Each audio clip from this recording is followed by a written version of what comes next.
that one of the fastest growing cities. You will not believe how many people have absolutely no idea that one of the fastest in Canada was built on top of ancient indigenous hunting grounds.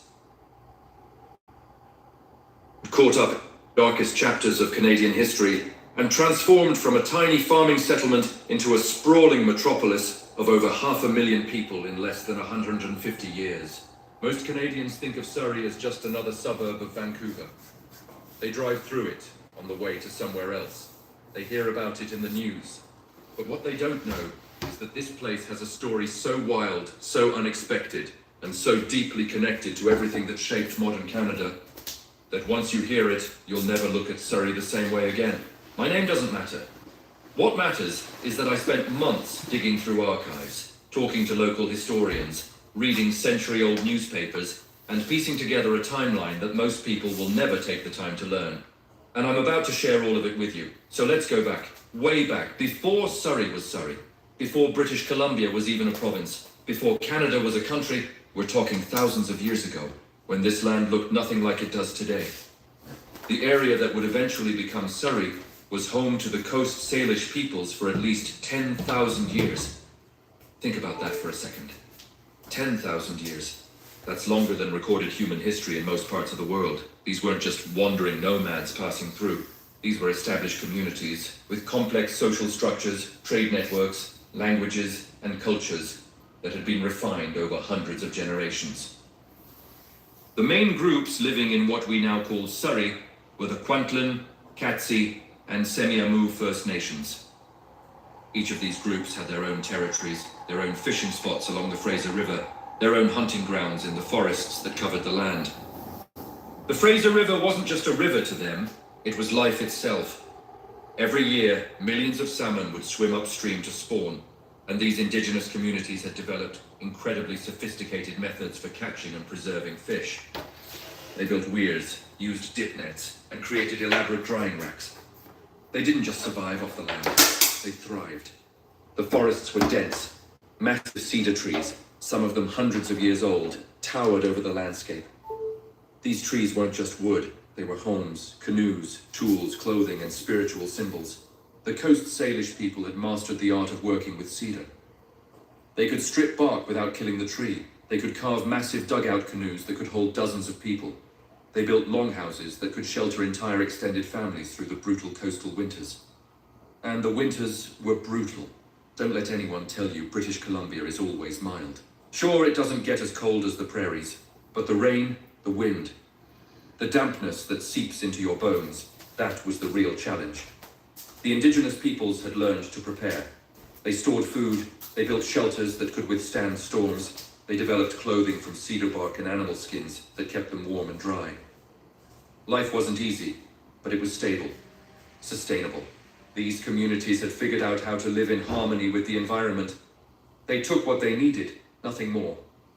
They understood the cycles of nature, the patterns of the seasons, the behavior of animals. They had oral histories that stretched back generations, stories that taught lessons, preserved knowledge, and connected them to their ancestors. But then, everything changed. In the late 1700s, European explorers started showing up on the west coast. Spanish ships, British ships, all looking for trade routes, resources, and territory to claim. Captain George Vancouver sailed through the area in 1792. He mapped the coastline, named various features, and essentially claimed everything he saw for the British Crown. The indigenous peoples watched these ships from shore. They had no idea that their entire world was about to be turned upside down. The first major impact came from disease. Smallpox, measles, influenza. These weren't just minor illnesses. These were devastating epidemics that wiped out entire villages. The indigenous peoples had no immunity to European diseases. Some estimates suggest that up to 90% of the coastal indigenous population died in the decades following first contact. Think about that. 9 out of every 10 people, gone. Entire families, entire communities, just erased. Those who survived faced a new reality. European traders started establishing posts in the region. The Hudson's Bay Company set up Fort Langley in 1827, just up the river from what would become Surrey. This fort became a hub for the fur trade.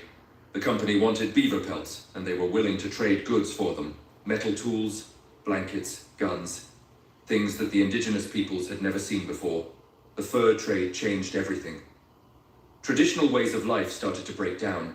The focus shifted from subsistence and community to individual profit and trade.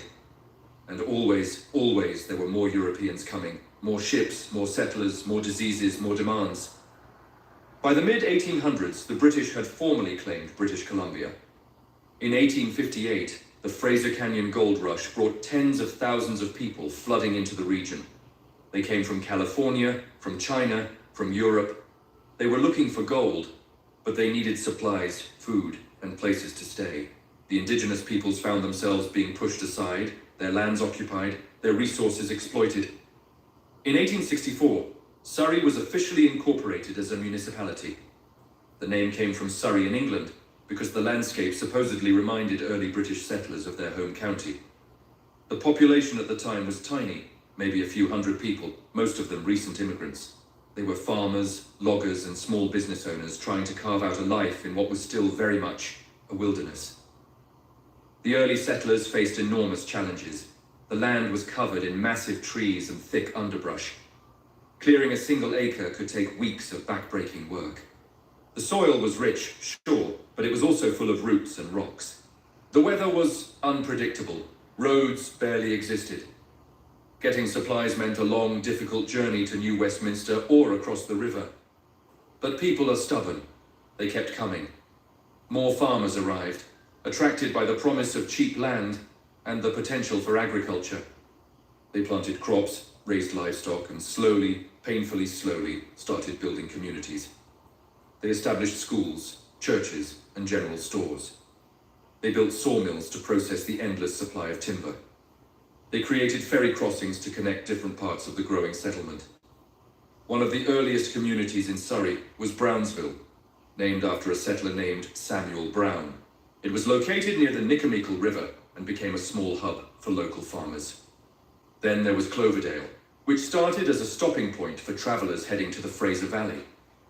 Cloverdale would eventually become one of the most important communities in Surrey, known for its agricultural fairs and rodeos. Agriculture was the backbone of early Surrey. The flat lands of the Fraser River Delta were perfect for farming. Settlers grew hay, potatoes, berries, and raised dairy cattle. The soil was incredibly fertile, enriched by thousands of years of river sediment. But farming in Surrey wasn't easy. The land was prone to flooding. Every spring, when the snow melted in the mountains and the Fraser River swelled, low-lying areas would be underwater. Farmers had to build dikes and drainage systems. It was constant work, constant maintenance, constant worry. Despite the challenges, Surrey grew. By the 1880s, there were several distinct communities spread across the municipality. Transportation was still a major issue. The only way to get around was by horse, by boat, or on foot. Roads were rough tracks through the forest, muddy in winter, dusty in summer. Bridges were rare and often unreliable. Then came the railroad. In 1885, the Canadian Pacific Railway completed the Transcontinental Railroad, connecting British Columbia to the rest of Canada. This was a massive deal. Suddenly, Surrey wasn't quite so isolated. Goods could be shipped in and out, people could travel more easily. The economy started to shift. Logging became a huge industry. Surrey's forests were full of valuable timber, and now there was a way to get it to market. The railroad brought more people. More settlers arrived looking for opportunities. Some of them were Chinese workers who had been brought in to build the railroad and then found themselves stranded when the work was done. They faced intense discrimination. The Canadian government passed laws specifically designed to keep them out, like the Chinese head tax, which required Chinese immigrants to pay a massive fee just to enter the country. Despite this, Chinese communities established themselves in Surrey and other parts of British Columbia, working in agriculture, laundries, and restaurants. Life in Surrey at the turn of the century was still rough. Most people lived on farms or in small rural communities. There was no electricity, no running water, no paved roads. Communication was slow. If you wanted to send a message to someone in the next town, you had to physically go there or send a letter that might take days to arrive. Entertainment was homemade. People gathered for barn dances, church socials, and community picnics. But even in this rural, isolated place, the world was changing. In 1898, gold was discovered in the Yukon, sparking another massive rush. Thousands of people passed through British Columbia on their way north. Some of them stayed, adding to the growing population. New technologies were emerging. The telephone was invented. Electricity was being installed in cities. Automobiles were starting to appear, though they were rare and expensive. Surrey entered the 20th century as a quiet farming community, but the seeds of change had already been planted. The population was growing, slowly but steadily. More land was being cleared, more farms were being established. The local economy was diversifying. There were sawmills, shingle mills, brick factories. There were general stores, blacksmiths, and livery stables. Small schools were scattered across the municipality, teaching children the basics of reading, writing, and arithmetic. One of the defining features of early Surrey was its isolation. It wasn't part of Vancouver. It wasn't a city. It was a collection of small communities separated by forest, farmland, and rough roads. Each community had its own identity, its own character. Cloverdale was the agricultural centre. Whalley, in the north, was developing as a logging and industrial area. Newton, Guildford, and Fleetwood were all rural farming districts with their own schools and churches. Transportation remained a constant challenge. The Fraser River was a major barrier. Getting to New Westminster or Vancouver required a ferry crossing, which could be time-consuming and expensive. In bad weather, the ferries sometimes couldn't run at all, leaving communities completely cut off. There were constant calls for bridges, but bridges were expensive and the government was slow to act. World War I changed everything. When Britain declared war on Germany in 1914, Canada was automatically at war too. Young men from Surrey and across British Columbia enlisted in huge numbers. They went off to fight in Europe, many of them never to return. The war had a profound impact on communities like Surrey. Families lost sons, brothers, fathers. Women took on new roles, working in factories and farms, doing jobs that had traditionally been reserved for men. The war also brought economic changes. Demand for food increased dramatically. Surrey's farms were producing more than ever, sending grain, meat, and vegetables to feed the troops overseas. The logging industry boomed as lumber was needed for construction and war materials. But there was also inflation, shortages, and rationing. Life was hard. When the war ended in 1918, there was a brief moment of celebration, but it was quickly followed by tragedy. The Spanish flu pandemic swept across the world, killing millions. Surrey wasn't spared. Schools closed, public gatherings were banned, and families quarantined themselves. The flu hit hard, especially the young and healthy, and left communities reeling. The 1920s brought a period of growth and optimism. The economy recovered. New technologies were becoming more widespread. Electricity was starting to reach rural areas. Roads were being improved. The automobile was becoming more common, and with it came a new sense of mobility. People could travel farther, faster. They could work in one place and live in another. Surrey was still primarily agricultural, but the character of the community was changing. More businesses were opening, more services were available. The population was growing, not just from immigration, but from natural growth as families had children, and those children stayed in the area. But then came the Great Depression. In 1929, the stock market crashed and the global economy collapsed. Unemployment soared. Banks failed. Businesses closed. For a farming community like Surrey, the Depression was devastating. Crop prices plummeted. Farmers couldn't make enough money to cover their costs. Many lost their farms. There was widespread poverty and desperation. People did what they could to survive. They grew their own food, hunted, fished, and traded with neighbors. The government set up relief programs, providing basic assistance to those who had nothing. But it wasn't enough. The Depression dragged on through the 1930s, a decade of hardship and struggle. World War II brought Surrey out of the Depression, but at a terrible cost. Once again, young men enlisted and went off to fight. This time, the war was even more devastating, even more global. The entire community mobilized. Women worked in factories building ships and aircraft. Farms produced food for the war effort. Rationing was strict. Everything from gasoline to sugar to clothing was controlled. The war also brought a dark chapter in Canadian history, one that directly affected Surrey. In 1942, the Canadian government ordered the forced removal and internment of all people of Japanese descent from the West Coast. This included Canadian citizens, people who had been born in Canada, people who had lived in British Columbia their whole lives. They were given days to pack up their belongings and report to detention centers. Their property was confiscated and sold. Families were torn apart. Surrey had a small but established Japanese-Canadian community, primarily farmers. These people had worked hard, built lives, contributed to the community, and they were treated like enemies. They were shipped to internment camps in the interior of British Columbia.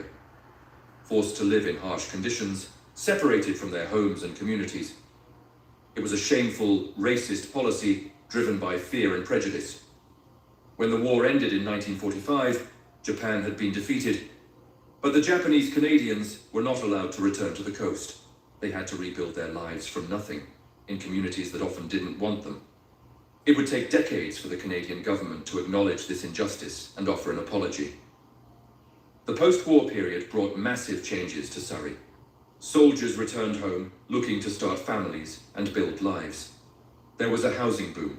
The economy was strong. New industries were developing. The population started to grow rapidly, fueled by immigration and the baby boom. But Surrey was still a rural municipality. Most of the land was farmland or forest.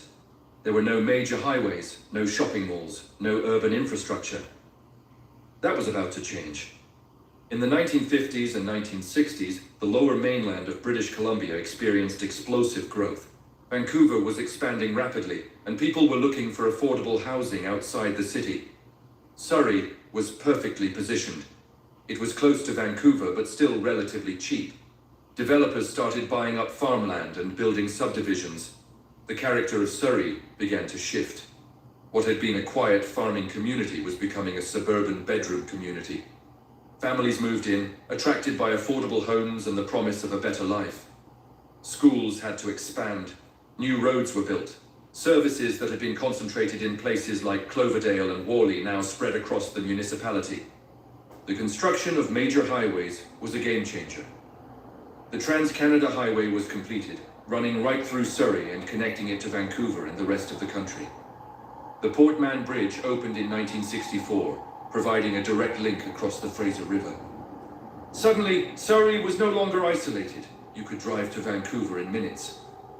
This accessibility fueled even more growth. Shopping centers started appearing, strip malls, grocery stores, gas stations. The economy diversified. Manufacturing, retail, services. People who lived in Surrey could work there too, not just in Vancouver. But growth brought problems. Infrastructure struggled to keep up. Roads that had been designed for a rural population were overwhelmed by traffic. Schools were overcrowded. There weren't enough parks, community centers, or public services. Crime started to rise as the population grew and social problems emerged. The 1970s and 1980s were a period of rapid, sometimes chaotic growth. Surrey's population doubled, then doubled again. Farmland disappeared, replaced by housing developments and industrial parks. The old communities, Cloverdale, Newton, Guildford, Whalley, were swallowed up by sprawling suburbia. Each area developed its own character. Cloverdale managed to maintain some of its historic charm with its annual rodeo and agricultural fair. South Surrey and White Rock, on the coast, became more upscale, attracting wealthier residents. Whalley, around the city centre, became densely populated and increasingly urban. Newton developed as a diverse, multicultural area. Fleetwood and Guildford filled in with subdivisions and shopping centres. Immigration played a huge role in shaping modern Surrey. In the late 20th century, Canada opened its doors to immigrants from around the world. And Surrey became one of the primary destinations. People came from India, China, the Philippines, Vietnam, the Middle East, Africa, Latin America. They brought their languages, cultures, religions, and traditions. Surrey transformed from a predominantly white, European-descended community into one of the most diverse cities in Canada. This diversity brought incredible richness. New restaurants serving food from every corner of the globe.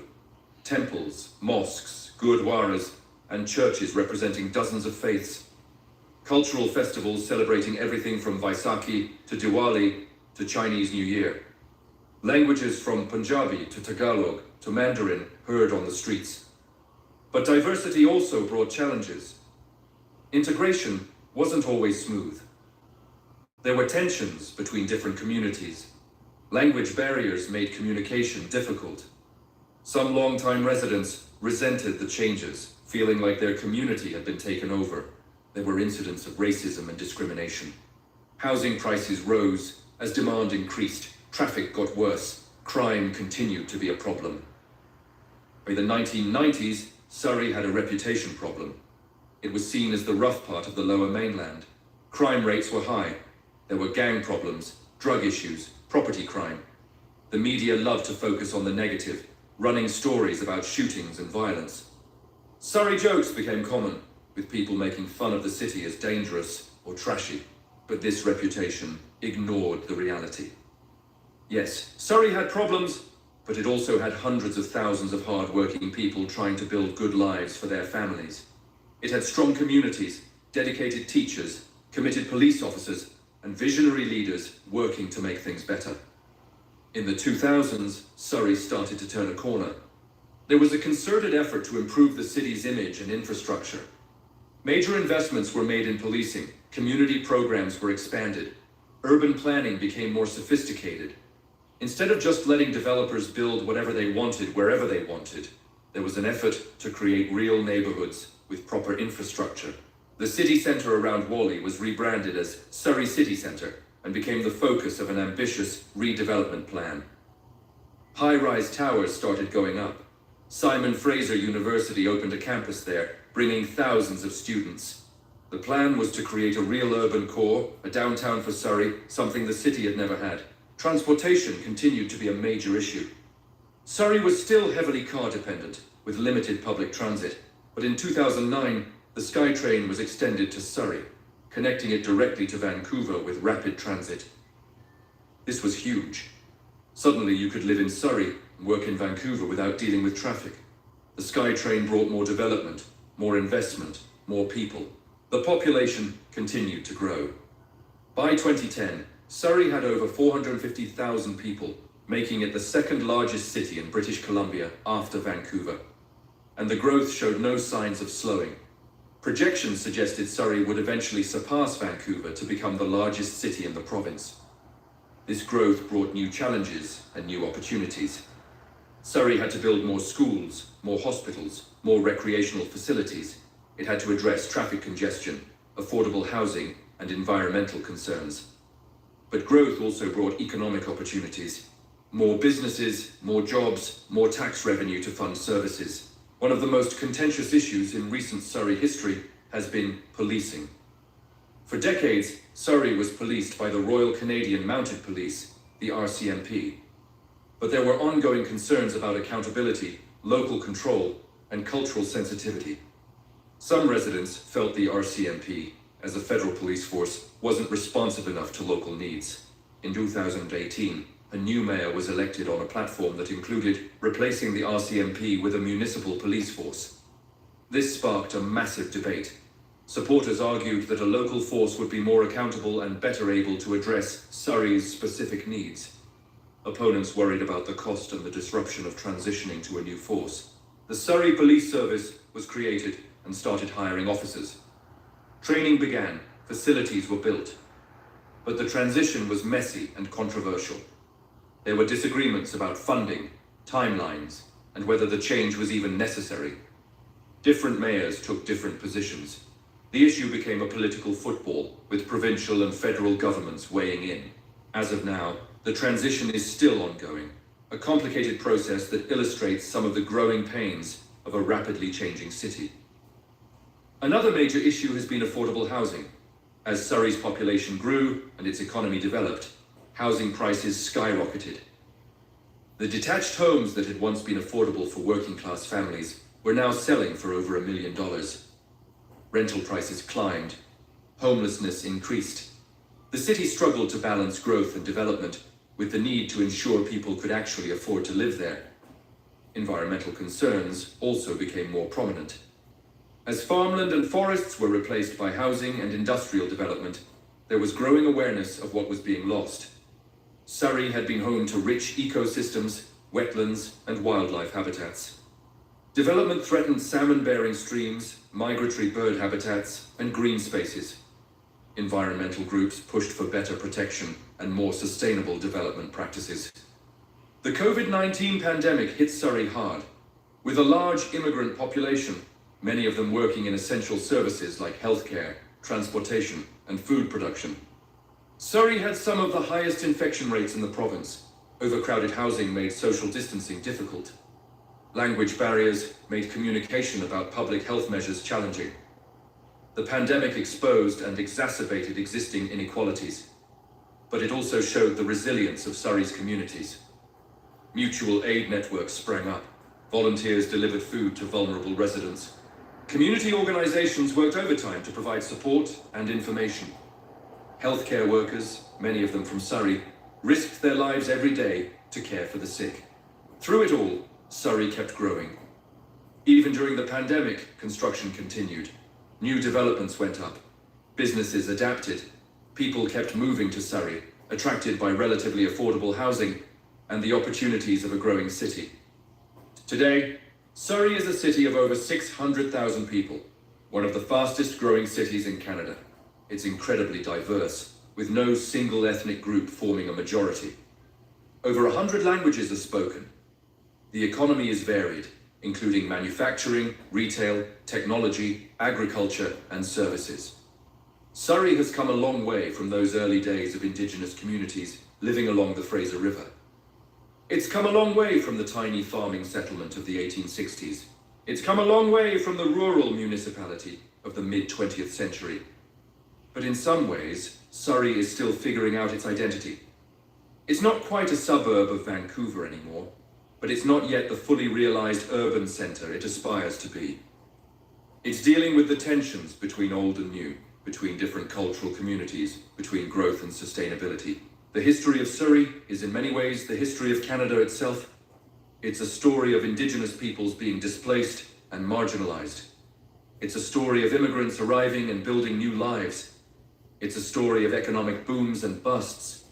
It's a story of racism, injustice and struggle, but also of resilience, diversity and hope. Understanding Surrey's history helps us understand the challenges and opportunities facing Canadian cities today. How do we grow sustainably? How do we build inclusive communities? How do we honor the past while building the future? How do we address historical injustices? How do we create cities where everyone can thrive? These aren't easy questions, and Surrey doesn't have all the answers. But by looking at where Surrey has been, we can better understand where it might be going. The transformation from ancient Indigenous territory to colonial settlement to farming community to sprawling suburban city happened in the blink of an eye, historically speaking, just 150 years. That's nothing. And yet in that time, everything changed. The Coast Salish peoples who lived here for 10,000 years had their world destroyed in a few generations. The settlers who cleared the land and built the first communities would barely recognize the city that exists today. The farmers who worked the fields where shopping malls and subdivisions now stand would be amazed and perhaps horrified by what their land became. Surrey's growth is often presented as a success story, and in many ways it is. The city provides homes and opportunities for hundreds of thousands of people. It's diverse, dynamic, and full of potential. But growth has also meant loss. Loss of farmland, loss of natural habitat, loss of small-town character, loss of affordability. Every generation faces the question of what they're willing to sacrifice for progress. What are we willing to give up for growth? What do we want to preserve? What kind of city do we want to build? These questions are particularly urgent now, as Surrey stands at a crossroads. The city is projected to keep growing, possibly reaching 1 million people within a few decades. How that growth happens will determine what kind of place Surrey becomes. Will it be a city with a strong urban core and vibrant neighborhoods, or will it continue to sprawl outward, consuming more land? Will it invest in public transit and walkable communities, or will it remain car-dependent? Will it protect its remaining farmland and natural areas, or will development continue unchecked?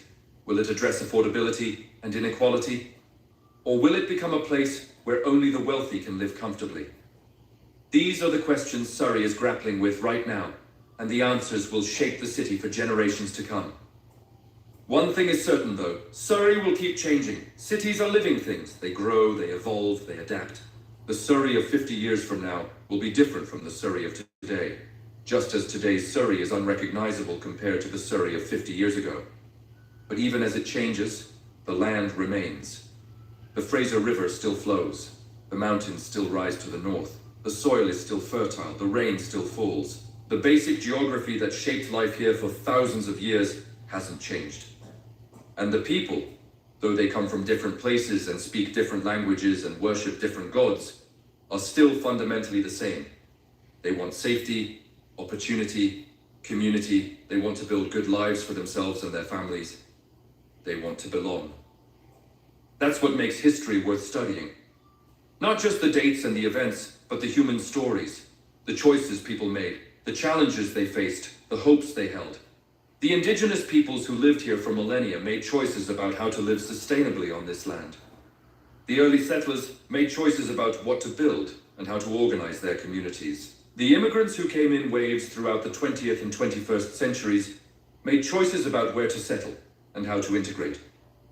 Today's residents are making choices about the future. Every choice matters. Every decision shapes what comes next. Surrey's history is not a story with a neat beginning, middle, and end. It's an ongoing story, still being written. Every person who lives in Surrey is part of that story. Every building that goes up, every tree that's cut down, every child born, every business opened, every vote cast, all of it adds to the narrative. And that's the thing about history.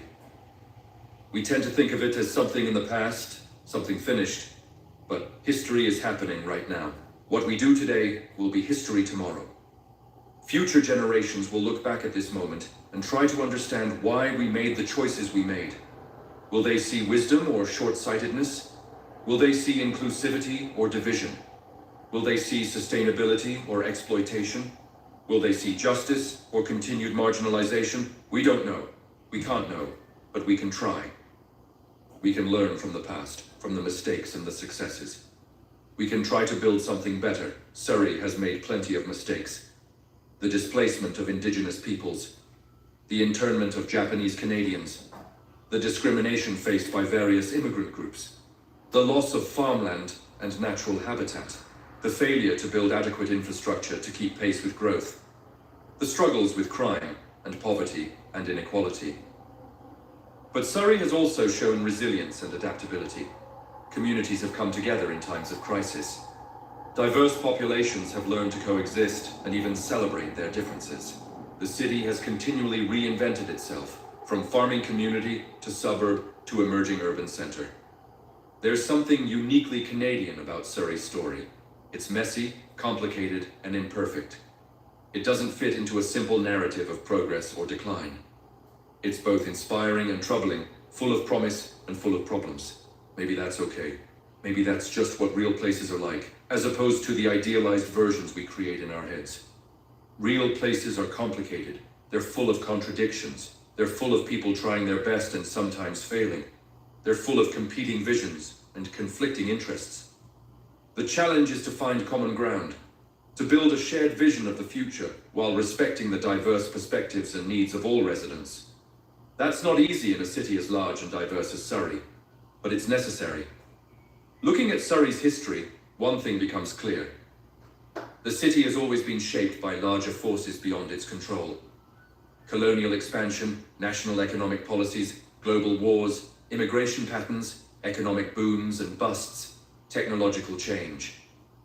All of these external forces have shaped Surrey's development. But within those constraints, people have had agency. They've made choices about how to respond, how to adapt, how how to build. The history of Surrey is not just a history of external forces acting on a passive population. It's a history of people actively shaping their community, for better or worse. The early settlers chose to clear land and establish farms in a challenging environment. They could have given up and left, but they didn't. The communities that formed chose to build schools and churches and support one another. The farmers chose to organize fairs and cooperatives. The activists who fought against various injustices chose to speak up rather than stay silent. The immigrants who came to Surrey chose to plant roots and build lives, even when faced with discrimination and hardship. All of these individual choices, multiplied across thousands of people over generations, created the Surrey that exists today. And the choices being made right now will create the Surrey of the future. So what can we learn from all this? What does the history of Surrey teach us? First, change is constant. Nothing stays the same. The land that was indigenous territory for thousands of years became colonial farmland in a few decades. The farmland that dominated for a century became suburban sprawl in a few more decades.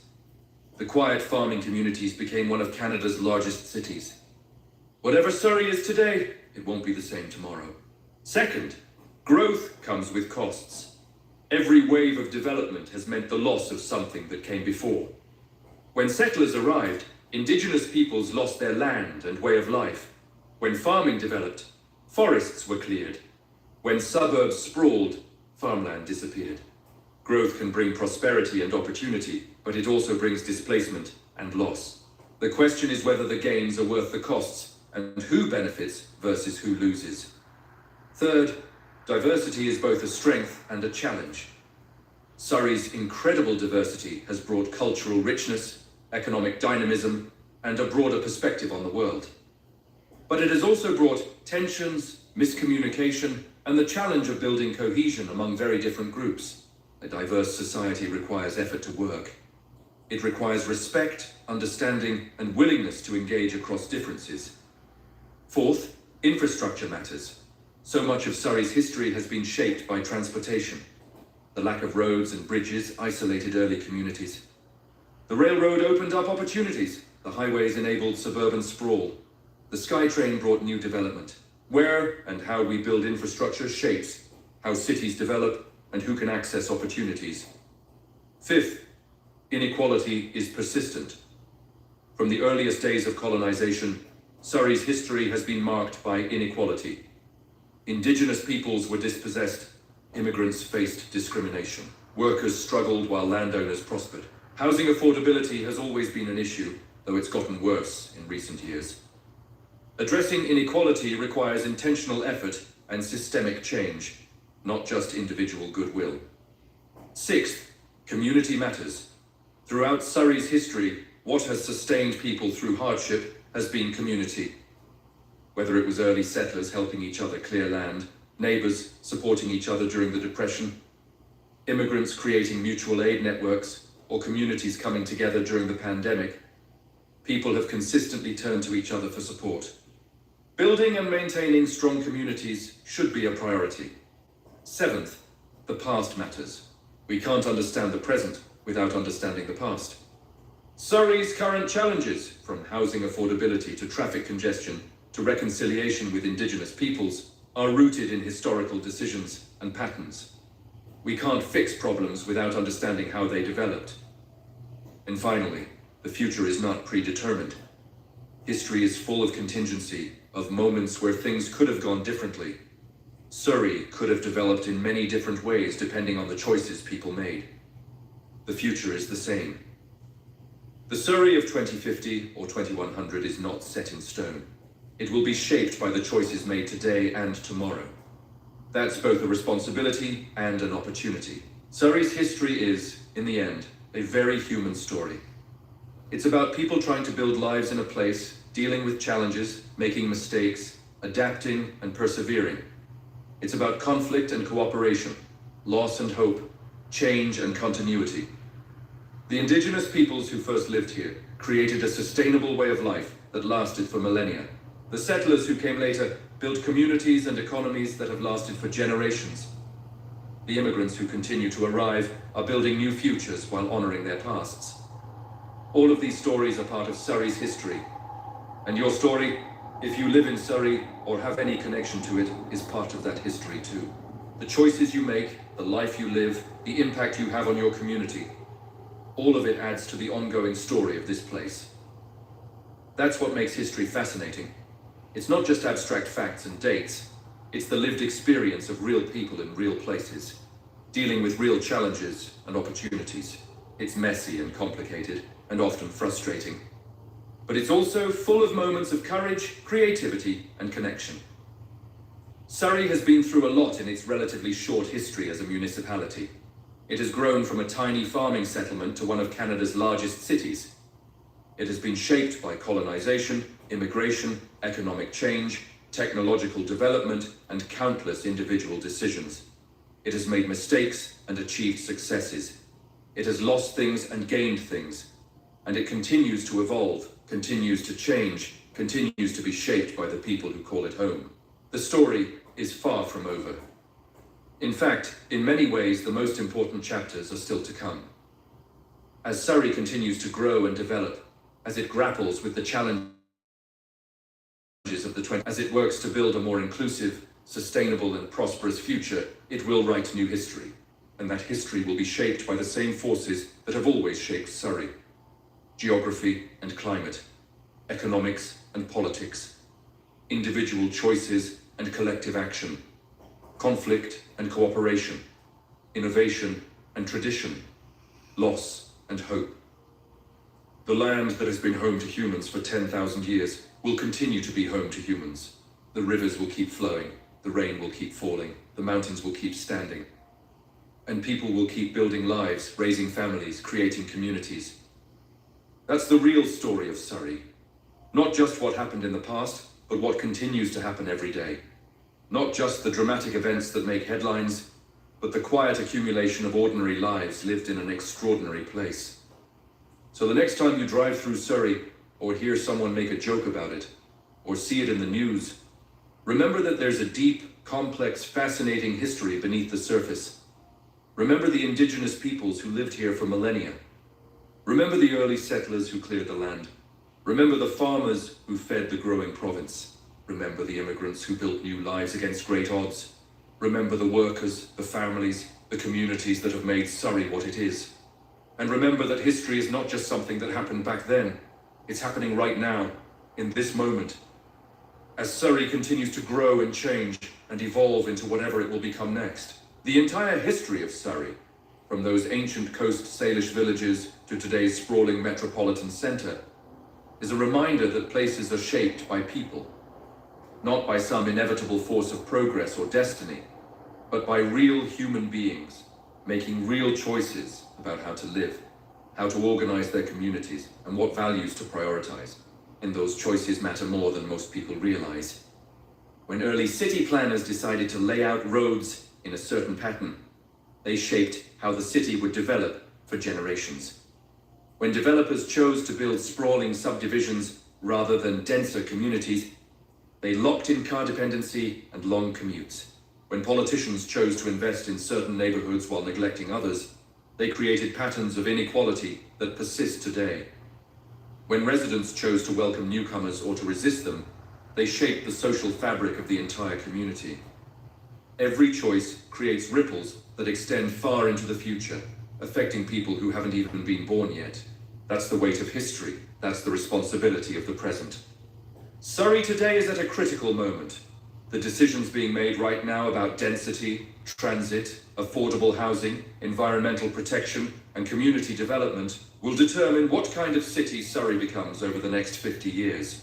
Will it be a place where people of all backgrounds and income levels can afford to live? Will it be a place with vibrant neighborhoods and strong communities? Will it be a place that protects its natural environment and agricultural heritage?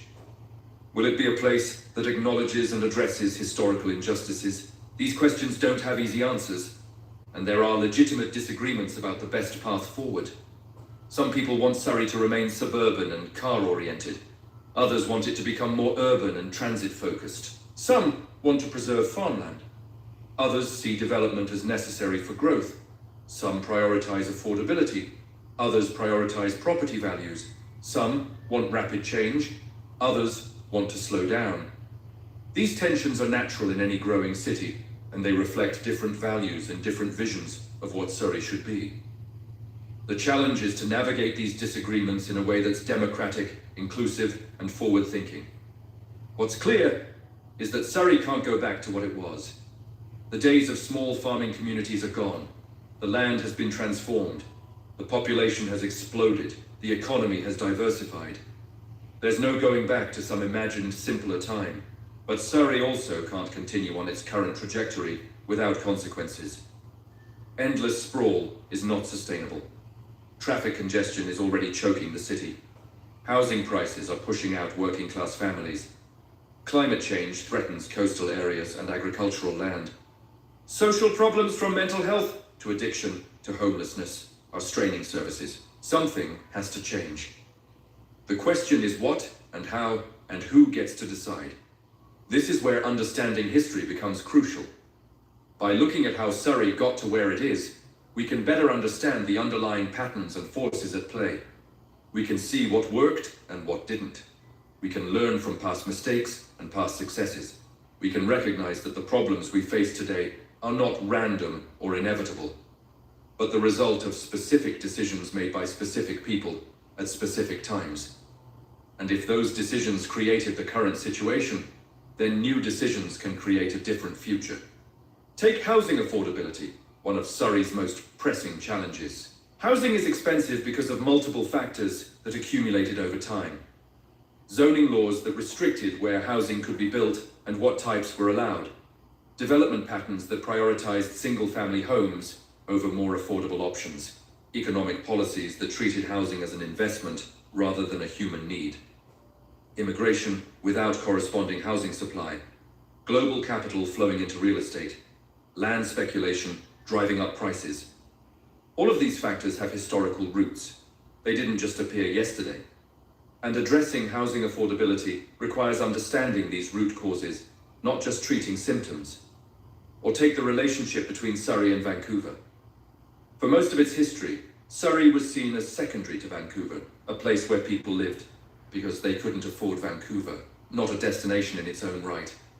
This created an inferiority complex and a lack of investment in Surrey's own urban amenities.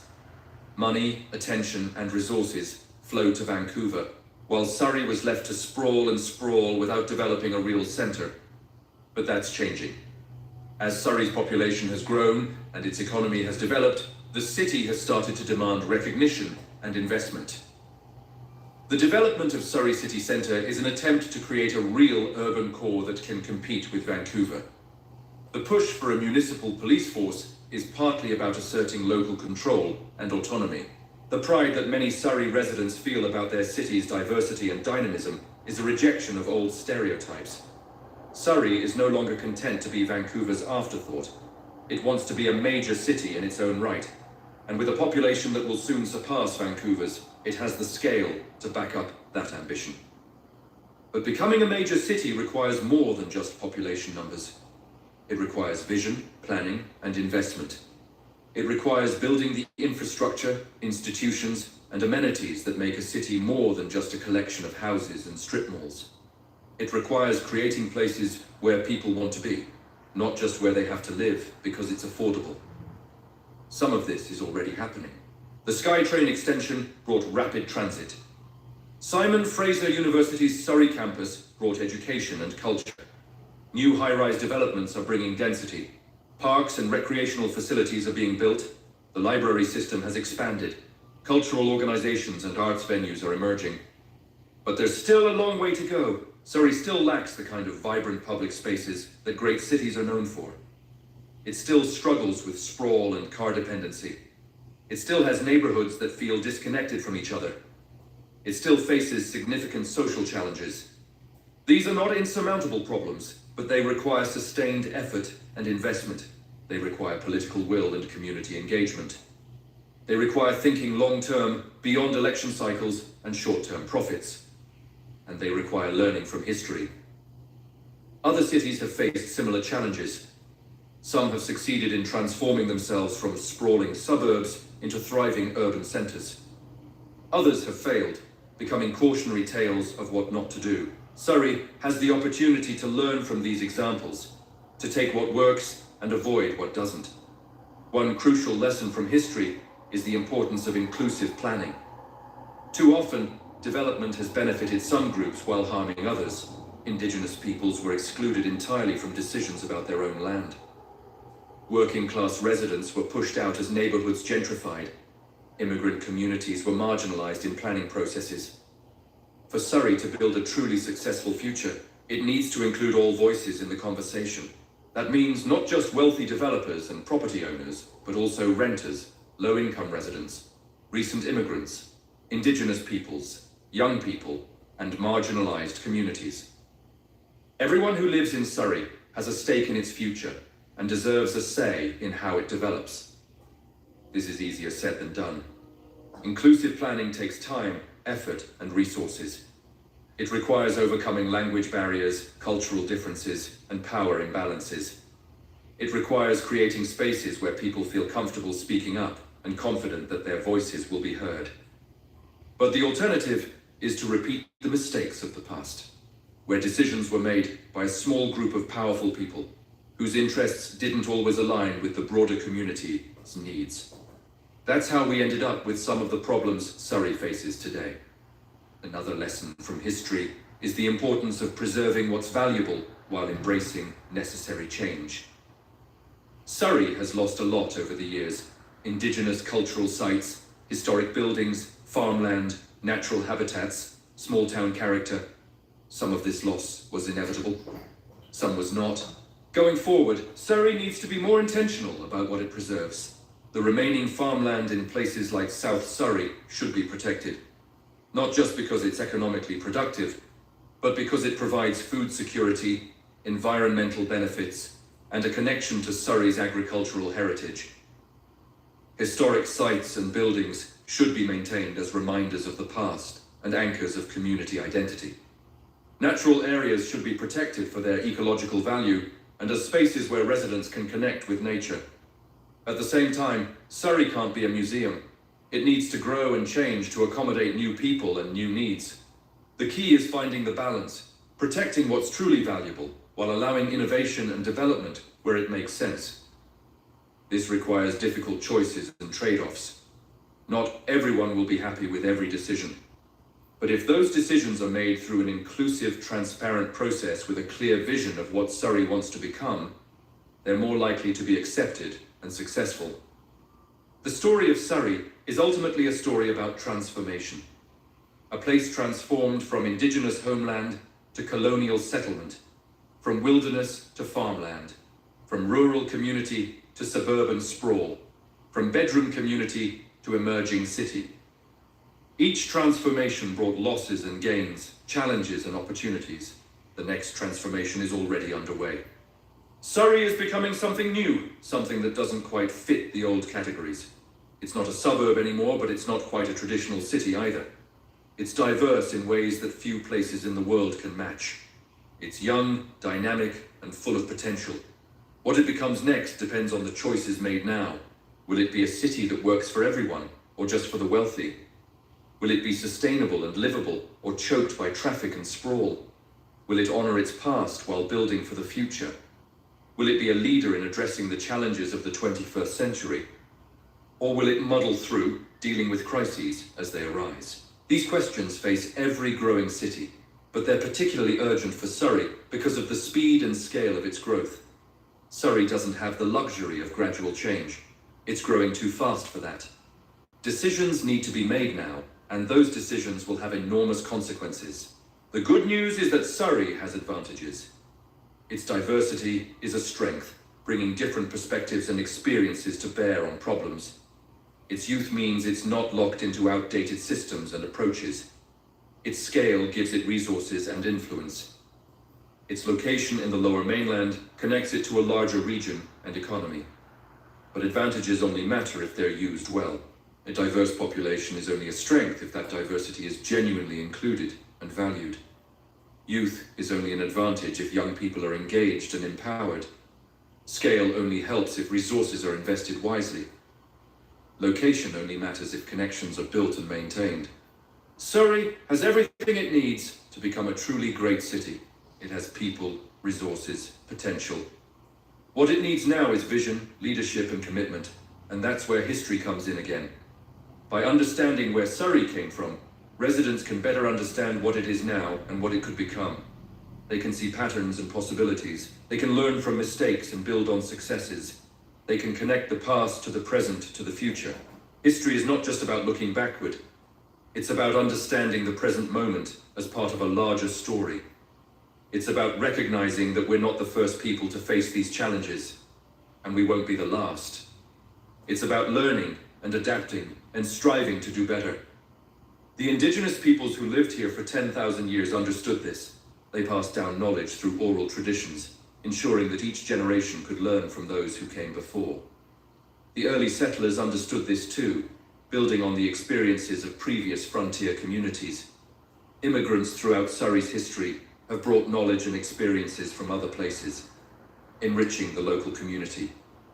Now it's up to the current generation to continue that tradition, to learn from the past, to engage with the present, to build for the future. Surrey's history is not a simple story of progress or decline. It's a complex, messy, human story of struggle and achievement, loss and hope, conflict and cooperation.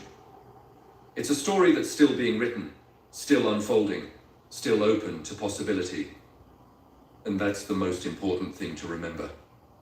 The story isn't over. The ending hasn't been written yet. What happens next depends on the people of Surrey, on the choices they make, on the values they prioritize, on the community they build together. Every person who lives in Surrey is part of that story. Every choice they make, from where they shop, to how they vote, to how they treat their neighbors, contributes to the ongoing narrative.